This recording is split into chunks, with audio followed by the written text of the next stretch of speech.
Hello guys, के छ हालखबर? सेकेन्ड भिडियो आजको। अनि यो भिडियो चाहिँ फेरि होइन, is war really going to break out होइन, अब are we seeing world war 3 भन्ने खालको कुरा हो कि यो चाहिँ होइन। किनभने यार अलमोस्ट 6 देखि 7वटा कन्ट्री चाहिँ अहिले होइन वारमा छिरिसकेका छन् एकअर्कासँग होइन। त्यसमा युक्रेन र रसियाको त पहिलेदेखि वार भइरहेको थियो, त्यो सबै तपाईँहरूलाई सबैलाई थाहा छँदैछ होइन। अनि त्यसपछि अहिले फेरि रिसेन्टली अमेरिका र इजरायल मिलेर इरान माथि वार डिक्लेयर गरिसकेको छ। इरानले पनि रिट्यालिएसनमा अट्याकहरू गर्न थालिसकेको छ होइन। अनि अर्को फेरि होइन अफगानिस्तान र पाकिस्तान पनि ओपन वारमा छिडिसकेका छन् होइन।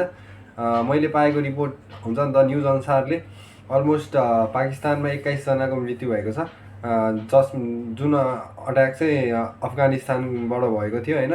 अनि त्यहाँ पनि फुल फ्लेज वार चलिरहेको छ अहिले होइन। सो अहिलेको सिचुएसनमा यति धेरै कन्ट्रिज एकैचोटि वारमा जाँदाखेरि are we seeing preempted thing to world war 3 भन्ने खालको कुरा छ क्या। यति धेरै कन्ट्री एकैचोटि एकअर्कासँग वारमा जानु भनेको के यो वर्ल्ड वार 3 को लागि प्रिपरेसन हुँदैछ होइन। Are we going to see war soon भन्ने खालको कुरा हुँदैछ यहाँ चाहिँ होइन। अनि तपाईँहरूलाई के कस्तो लाग्छ कमेन्टमा मेन्सन गर्नु होला। तपाईँहरूले पनि न्युज सुनिराख्नु भएको होला होइन। मैले यदि केही गलत यताउति बोलेको छु भने मलाई करेक्ट गर्न सक्नुहुन्छ, प्लिज कमेन्ट डाउन बिलो होइन। अनि त्यसपछि त्यही हो, लेट्स सी के हुन्छ होइन। अपडेटहरू आइरहेको छ होइन, अपडेटहरू म तपाईँहरूलाई गर्दै गर्छु। सबजना सेफ बस्नु होला, सबजना स्टे पुट होइन।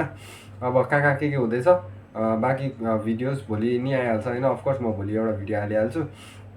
लेट्स सी केही अपडेट आयो भने म तपाईँलाई जानकारी दिन्छु ल। है, सबजना सेफ राम्रोसँग बस्नु होला।